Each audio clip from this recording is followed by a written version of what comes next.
If you cross the path with the wrong person on the wrong day, they're going to seriously hurt you. And I've seen a lot of people get seriously hurt in prison. It is a very dangerous and volatile place. Everyone was drinking, taking drugs, fighting on a regular basis, and it was just the norm in the area. And this is what a lot of the kids were seeing growing up, and there was no one there to put them on the right path and deter them from going down a life of crime. It was sort of glamorized. A lot of us in the area, we wanted to go to prison. That was the mentality of us at that age. The atmosphere in prison is very volatile. Like, you've got to be careful of how you present yourself. One wrong move and you're going to land yourself in deep trouble. Look at someone the wrong way, or just sit and snigger at someone, catch them on the bad day, then you're going to be bang in trouble if you can't stick up for yourself. Prison is a truly dangerous place for the simple fact you could lose your life in there.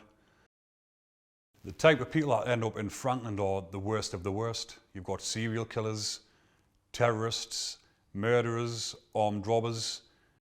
The second day I was there, I seen a terrorist get hot oil in the kitchen.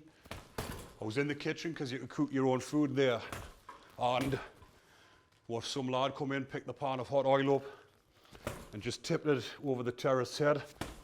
And then I just seen his skin peeling off the back of his head. I first met Gary Vinter in 2008. I've been there about a year.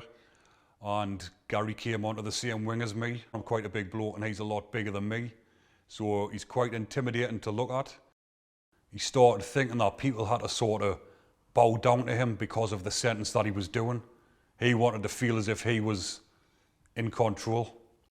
When you come across someone who's doing life without parole, you sort of just keep out the way because obviously they've got nothing to lose. When you take drugs in prison and you get in debt, then obviously you're going to get yourself in a lot of trouble by the lads that are selling the drugs.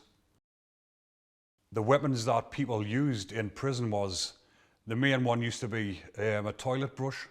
They used to sharpen it down into a point, and that would be used as a weapon. When people are trying to hurt someone in prison, they want to inflict the most serious harm on them. So when they're using these weapons, they go for the eyes because that's going to cause the most damage, go for the neck to try and inflict as much damage as possible. I heard he got into an altercation with the Muslims and he then became a target himself. So he converted to Islam to be one of them, to protect himself.